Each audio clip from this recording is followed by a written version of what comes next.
Gas cylinder ధరలను వెంటనే వెనక్కి తీసుకోవాలని కేంద్ర ప్రభుత్వానికి BRS working president KTR demand చేశారు. చరిత్రలో ఎప్పుడూ లేని విధంగా కమర్షియల్ సిలిండర్ పై 1000 రూపాయలు పెంచి పేదలకు కార్మికులకు మేడే కానుకగా మోదీ ఇచ్చారంటూ కేటీఆర్ విమర్శించారు. పెంచిన సిలిండర్ ధరతో సామాన్యుడికి నడ్డి వరుస్తున్నారంటూ ఆవేదన వ్యక్తం చేశారు. కేటీఆర్ పెంచిన గ్యాస్ సిలిండర్ ధరలను వెంటనే వెనక్కి తీసుకోవాలని కేంద్ర ప్రభుత్వానికి BRS working president KTR demand చేశారు. చరిత్రలో ఎప్పుడూ లేని విధంగా కమర్షియల్ సిలిండర్ పై 1000 రూపాయలు పెంచి పేదలకు కార్మికులకు మేడే కానుకగా మోదీ ఇచ్చారంటూ కేటీఆర్ విమర్శించారు.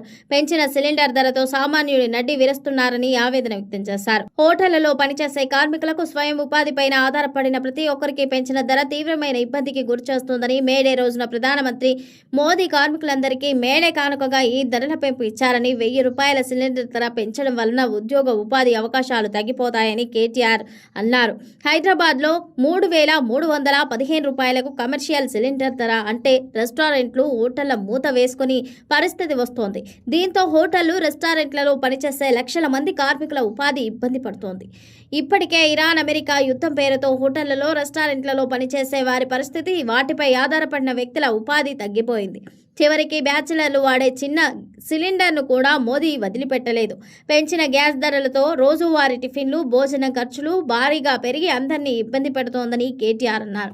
ఒకవైపు రూపాయి విలువ పాతాళానికి పడిపోతోంది, మరోవైపు సిలిండర్ల ధర ఆకాశంలోకి పోతోంది. ఒకప్పుడు ఉద్యోగులు అడిగితే పకోడీలు వేసుకోమన్న మోదీ ఈ పెంచిన సిలిండర్లతో పకోడీలు కూడా వేసుకోలేని పరిస్థితికి తీసుకొచ్చారంటూ కేటీఆర్ ఆగ్రహం వ్యక్తం చేశారు.